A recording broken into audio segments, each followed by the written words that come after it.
Just 2 months ago, we saw record high gas prices, and now we're doing it again. Blame COVID, Ukraine, inflation, whatever, it's happening, and we're all affected by it.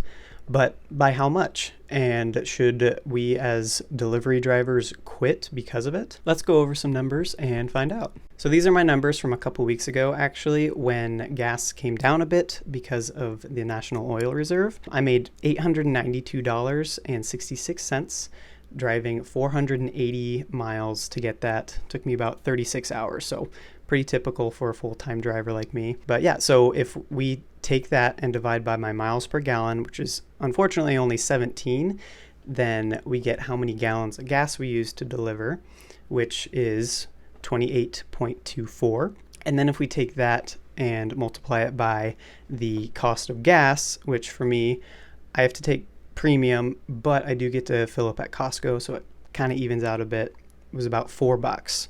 And that comes out to $112.96, or 12.65% of my profit that I'm spending to make that. Now to compare, I'm going to take those same numbers but plug in the gas prices that we're looking at now, which I actually just filled up yesterday, and it was $4.52 per gallon, which is actually a 13% increase. That comes out to $127.64, or 14.29%, which sounds pretty scary, but when you look at the difference there, that's actually only a $14.68 difference, or a 1.64% in total profit difference because of these gas prices. So I'm obviously not saying that this is a good thing, or that it's insignificant, or that it needs to be overlooked, or anything like that.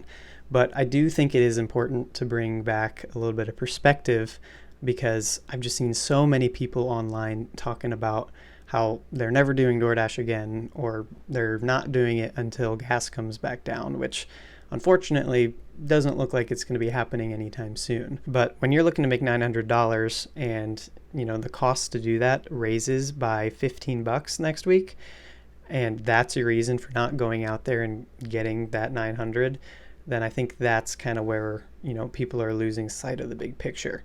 It's thinking more like a employee and expecting that money should just be coming and that there's no cost on our end. But if we actually are thinking, business mindedly and looking at profit and loss, then that's when we're going to realize that there's still money out there to be made and it's still going to be worth it. Now, if that was the whole story, then I think we probably wouldn't be having this conversation. But there are definitely some other factors at play, and two of them in particular I think are the most important. One being inflation, and one being lower base pay, actually. Looking at inflation, most companies are going to be giving a cost of living raise typically every year, but DoorDash seems to be doing the opposite and looking to cut costs, which typically fall on our pay. And with these base pay changes coming in through DoorDash as well, that's potentially going to be lowering our income even more, which is made even worse by the dollars that we do have not going as far as they used to because of inflation. So all of this together is definitely making a pretty good case for looking for other options. And that brings me to my recommendations. So number one is to diversify which apps you're using. You can use more than just DoorDash. I actually use UberEats and GrubHub as well, which is going to combat against, that base pay deduction. It's a little tricky juggling three, but just do it. You get used to it pretty quick. You're going to get more opportunities to make more money. And my average actually went up just doing Uber Eats is what I started on.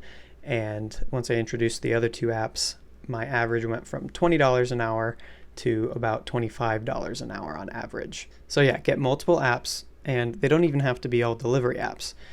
Try out Spark, try out Instacart, whatever's in your area. Just having multiple sources is going to give you more opportunities and more ways to earn. My number two recommendation is to know your numbers. And by this, I mean down to the mile, how much it costs for you to do delivery. That's gas cost, oil cost, insurance on average with how many miles you're driving, all that together.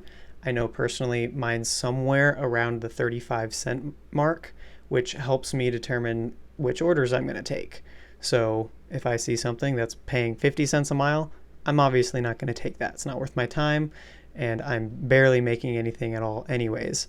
So obviously you want to try to go for $2 a mile is pretty solid, but nothing below $1 a mile. Otherwise you're wasting your time. Number 3 is, if you can, and it's not too far out of your way to go there and fill up specifically, is get a Costco or a Sam's Club membership.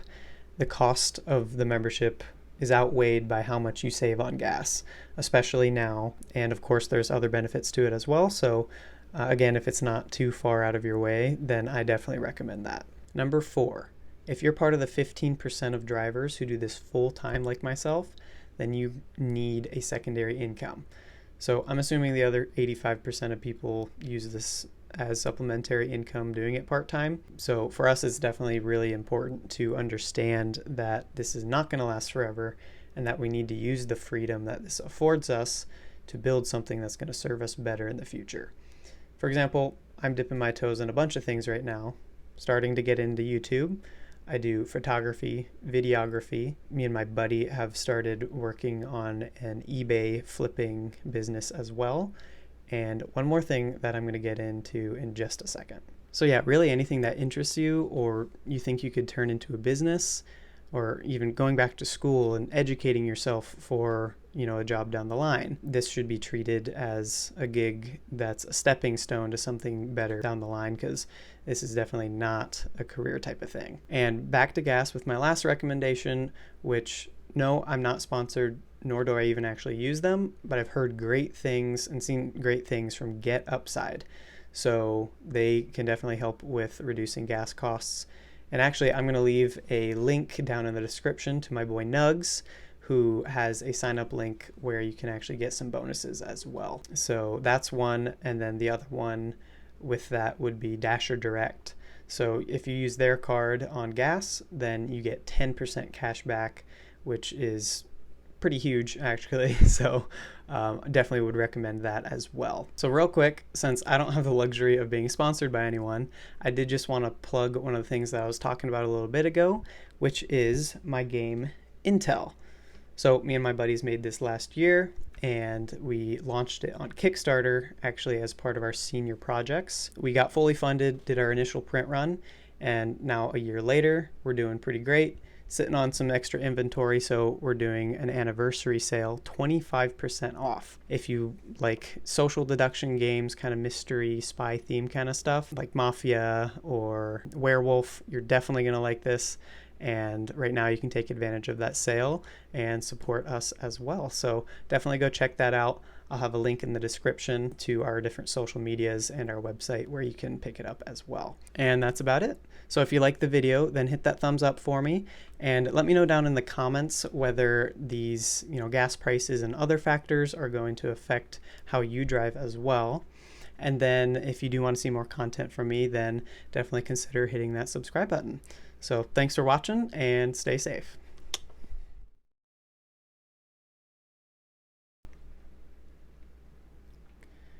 Honestly, I don't even know why I'm making this video, because the more people that stop driving means the more orders I get and the more money I make.